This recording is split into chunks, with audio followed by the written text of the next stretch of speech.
पृथ्वी के पास एक ऐसा सुपर पावर है जिसका इस्तेमाल वो हमेशा से महाप्रलय से बचने के लिए करती रही है। लेकिन इस सुपर पावर से पूरी दुनिया अनजान थी। उन्हें नहीं पता था कि इस तरह का कोई सुपर पावर पृथ्वी के पास मौजूद है। लेकिन वैज्ञानिकों ने जो दावा किया है उसके आधार पर यह लगभग सिद्ध हो चुका है कि पृथ्वी के पास ऐसा सुपर पावर है।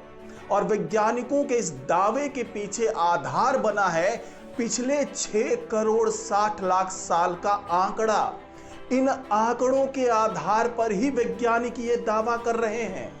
तो ये किस तरीके का डाटा है और पृथ्वी का ये सुपर पावर आखिरकार है क्या, और वो किस तरीके से उसका इस्तेमाल करने वाली है, तो ये तमाम जानकारी मैं आपको इस वीडियो में देने जा रहा हूं। तो इस वीडियो को आखिर तक जरूर देखिएगा। नमस्कार, मैं हूं डॉक्टर सुरजीत सिंह और आप देख रहे हैं महना मिस्ट्री।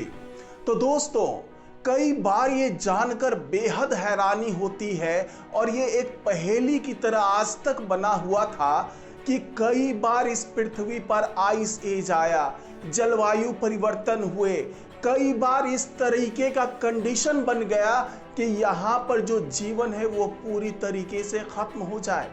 लेकिन ऐसा नहीं हुआ। इस पर लगातार ऐसे कंडीशन बने रहे जिससे जीवन की उत्पत्ति होती रही। तो आखिरकार इसके पीछे का रहस्य क्या है? क्यों पृथ्वी का वायुमंडल पूरी तरीके से मंगल ग्रह की तरह नहीं हो जाता है? क्योंकि जिस तरीके से मंगल ग्रह पर अरबों साल पहले जीवन की बात की जा रही है या वहां पर समुद्र की बात की जा रही है, जो कि अब नहीं है, वो पूरी तरीके से डेड हो चुका है। लेकिन पृथ्वी पर ऐसा कुछ नहीं हुआ। तो आखिरकार वो कौन सा सुपर पावर है पृथ्वी के पास जिसका इस्तेमाल वो करती आई है अपने पास मौजूद जीवन को बचाने के लिए, अपने पास मौजूद वायुमंडल को बचाने के लिए? तो इसी से जुड़े तमाम पहलुओं पर इस वीडियो में चर्चा होगी। तो अगर ये वीडियो आपको अच्छा लगे तो लाइक कीजिए, शेयर कीजिए और कमेंट जरूर कीजिए। साथ ही इस महना मिस्ट्री चैनल को सब्सक्राइब कीजिए और बेल आइकन का बटन जरूर दबा दीजिए। तो दोस्तों, मैं जिस सुपर पावर की बात कर रहा हूं, अगर वो आप अंदाजा लगा रहे हैं कि इसका कोई मैग्नेटिक फील्ड से जुड़ा हुआ मामला है या इसके ग्रेविटी से जुड़ा हुआ कोई मामला है, तो ऐसा बिल्कुल भी नहीं है। बल्कि पृथ्वी का जो ये सुपर पावर है वो दरअसल कुछ और है। दरअसल पृथ्वी के सुपर पावर के बारे में मैसाचुसेट्स इंस्टीट्यूट ऑफ टेक्नोलॉजी के रिसर्चर्स ने बताया है और उन्होंने जो आंकड़ा दिया है वो बेहद चौंकाने वाला है।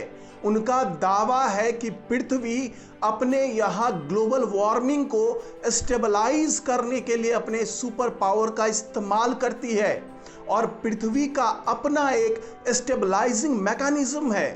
लेकिन यहाँ सवाल ये उठता है कि आखिरकार ये सुपर पावर कैसे काम करती है और ये कैसे मुमकिन होता है? तो वैज्ञानिकों ने जो दावा किया है उसके मुताबिक पृथ्वी के पास जो एक मैकेनिज्म है उसको सिलिकेट वेदरिंग कहते हैं। ये एक भूवैज्ञानिक प्रक्रिया है जो कार्बन डाइऑक्साइड को वायुमंडल से बाहर निकालती है। इससे ग्रह की कार्बन साइकिल रेगुलेट होती रहती है। वैज्ञानिकों की माने तो जो पृथ्वी का ये सिलिकॉन वेदरिंग मैकेनिज्म है वो ग्लोबल तापमान और कार्बन डाइऑक्साइड को ऑप्टिमम लेवल पर रखने के लिए जिम्मेदार हो सकता है। हालांकि वैज्ञानिकों के पास अभी भी इस थ्योरी के प्रत्यक्ष सबूतों की कमी है। अब यहां 2 सवाल उठते हैं।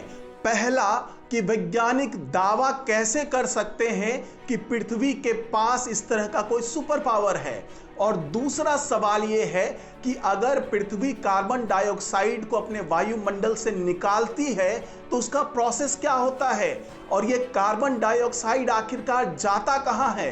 तो आइए इन दोनों सवालों के जवाब ढूंढते हैं। और ये दोनों सवाल आपस में इंटरलिंक होते हैं क्योंकि वैज्ञानिक जिस निष्कर्ष पर पहुंचे हैं वो एकदम नया नहीं है। दरअसल हमारे अर्थ के कार्बन साइकिल में क्लाइमेट स्टेबलाइजेशन का प्रभाव होने के बारे में वैज्ञानिक पहले से ही अनुमान लगाते आए हैं।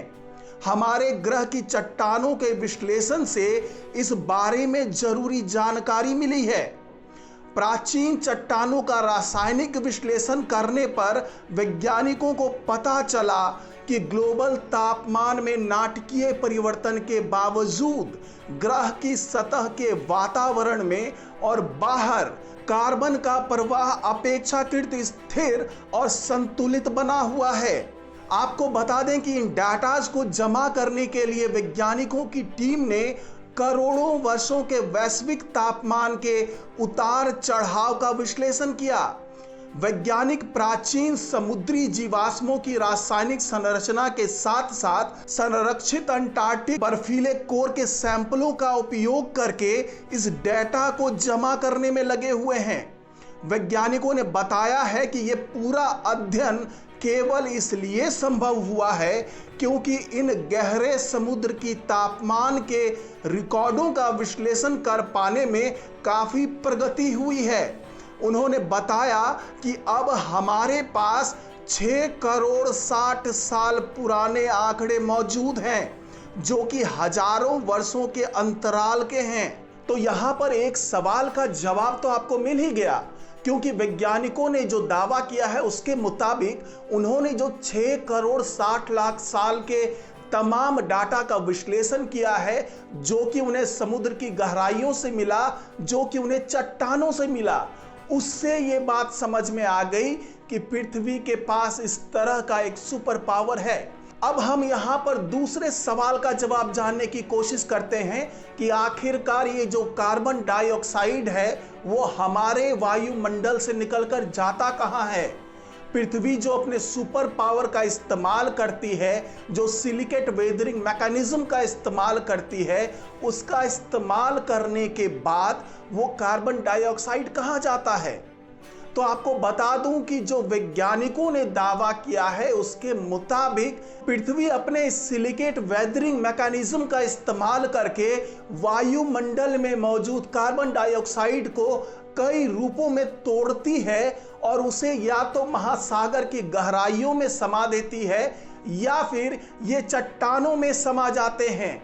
और चूंकि कार्बन डाइऑक्साइड का वो रूप बदल चुका होता है, इसलिए जो पृथ्वी के वायुमंडल में मौजूद कार्बन डाइऑक्साइड है वो बहुत तेजी से कम होने लगते हैं और एक बार फिर जो ग्लोबल वार्मिंग बहुत तेजी से ऊपर जा रहा होता है वो कम होने लगता है। अब यहां सवाल ये उठता है कि अगर पृथ्वी के पास इस तरीके का सुपर पावर मौजूद है तो हम लोग ग्लोबल वार्मिंग से क्यों डरे हुए हैं, हम क्यों घबरा रहे हैं इस ग्लोबल वार्मिंग से।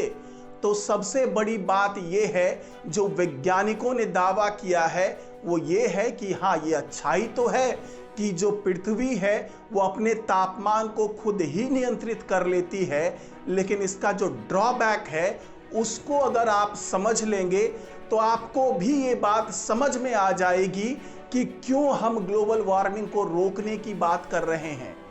दरअसल वैज्ञानिकों ने जो दावा किया है उसके मुताबिक पृथ्वी अपने सुपर पावर का हमेशा इस्तेमाल नहीं करती है, बल्कि जो डाटा मिले हैं, जो आंकड़े मिले हैं, उसके मुताबिक कई हजार या कई लाख साल में एक बार ऐसा होता है जब पृथ्वी अपने सुपर पावर का इस्तेमाल करती है।